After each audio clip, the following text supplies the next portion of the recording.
Greetings and salutations, beautiful humans. This is Amity Ravenclaw Elf here, and I know what you're wondering. Amity Ravenclaw Elf, what is with the zebra onesie? What happened to your Eeyore onesie? Well, it's actually a funny story about that. Huh? Hello? Yeah? Really? Since when? Oh, that's a bummer. Yeah. Okay, thank you. I've just been informed that no one cares what onesie I'm wearing, so I'm gonna start the video. It being the time of the holidays, I'm currently in my family home, and I was looking through stuff, you know, various books and notebooks and journals and whatnot. Hit classics as the series Unfortunate Events, the City of Bones official illustrated movie companion, Gregor series, Sisters Grimm, some American Girl dolls. Is not stolen from the library, that is purchased from the library with money. We bought that with money. But yeah, I found this journal from when I was 5, and I was like, hey, I'm gonna look through this. Shout out to T. Jean for giving it to me in 2004. Shout out to younger me for these drawings, which are amazing. The bottom eyelashes are my favorite part. Made a strong artistic choice there, and I'm proud of me. Naturally discovering a journal from such a long time ago, I flipped through it, and the first page I got to, look at that. It's Dora fanfiction. Apparently some pages fell out because the story starts and. Like, it just started with and. So I was looking through like, oh man, so I wrote fanfiction at that age of the cartoons I like to watch. I'm going to read you the Lilo and Stitch fanfiction because the Dora one, you know, missing pages, so it's not fair to younger me because it's not how she would have wanted it read. Although I will let you see how I drew Boots because I feel like everyone deserves that. Chapter 3, Lilo and Stitch. Chapter 1 was Dora, and here's Lilo, that's Stitch, that's Jumba. Stitch went up to pick Lilo from hula practice. That's Stitch driving, because I guess Stitch drives in the show. I don't remember enough about the television show to contest younger me on that, so I'm gonna believe her. And what's that? That looks like an experiment pod. Uh-oh. But then Lilo spouted an experiment pod. Okay. I appreciate that younger me knew the format of these episodes enough to... Let's go tell Jumba, said Lilo. Clearly younger me did not have a concept of quotation marks. That's fine. But that meant... The big dummy heard about the experiment too. Wrong form of two, but I was 5, it's okay. I didn't know how to spell Gantu because I just call him the big dummy the whole time, because that's something I could spell. I'm proud of the drawing. I mean, the likeness is extraordinary. Jumba said experiment 111 is bad. It makes flowers. It makes flowers dead. It eats animals. Like none of us do, I guess. Guys, it makes flowers dead, and it eats animals.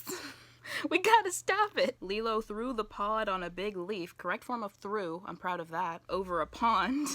The pod fell down in the pond and the experiment started to activate. So younger me knew that in the episodes something accidental tended to happen to cause the pods to fall into some water, but clearly I didn't know that Lilo wasn't usually the one to cause the accident. Like, why would she throw it away? It's like, well, this is the thing we've been looking for. This is the MacGuffin that drives the show. Yeet.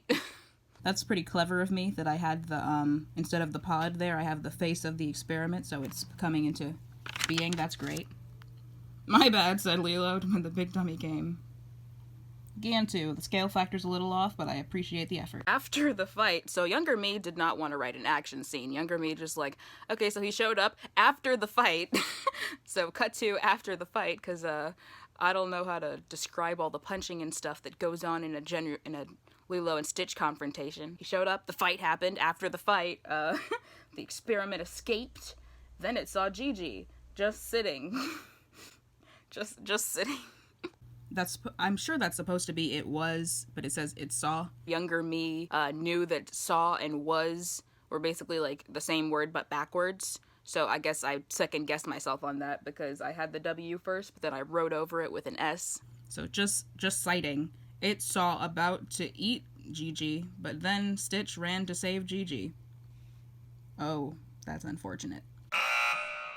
The next day, Nani was planting a flower like Nani often does on the show. You know, one thing that everyone loves about that character is her gardening. She's often just doing small hobbies for pleasure is what Nani does often. Nani was planting a flower. The experiment tries to take the watering can, but Lilo tries to get him. I like that the next day is written over the line, as though I just started saying Nani was planting a flower, and then I realized, oh, we need a transition, so the next day. Also appreciate that younger me varied the outfits. After the experiment, it was time for hula. Did I miss something? 1 second. Putting that back down, Lilo tries to get him, and guess she doesn't. After the experiment, it was time for hula. Basically what happens is Lilo, like, tries to catch the experiment, fails to do that, and she's like, oh well, gotta go to hula practice, I guess. I'm entirely sure that they wore tops for hula. They didn't just, like, not do that. After hula, Lilo's friend Alice, who does not exist on the show, asked if she could pet her dog. No time, Lilo said. Okay, don't know what that detour was. It wasn't even me throwing in a character that exists on the show just to remind the audience they exist. It was just like, oh, hey, here's someone we've never seen before and we'll never see again. It couldn't have been a self-insert because her name wasn't my name. I've never had a friend named Alice that I recall, so that was just me tossing something in there. Fun. It was for the character. It was to beef up the character. After that, Jumba told Lilo that 111 could do other bad things, but 626 could.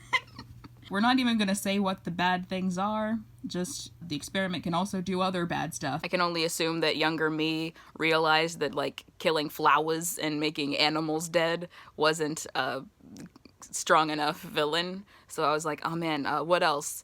Something. But 626 could get it. Alright, what's next? And nothing. That was the whole story. Just like Lilo threw a pod into some water to make it activate. The pod activated. We find out that it's an experiment 111 that makes flowers dead. I'm so glad I didn't write the R in that word. It makes flowers dead and eats animals. It's like they find out it does that. She almost catches it, but then she doesn't. While Nani is doing her standard gardening she always does. She goes to hula practice, where they're not wearing shirts for some reason. There's a meaningless altercation with Gantu at some point, and then they learn from Jumba that Stitch could get it, and that's all. That's all she wrote. Would you look at that? A Star is Born. Honestly, as far as stories that I wrote as a kid, I'm pretty satisfied with this one. This one I thought was pretty cute. Like, I didn't write anything good again until I was 16.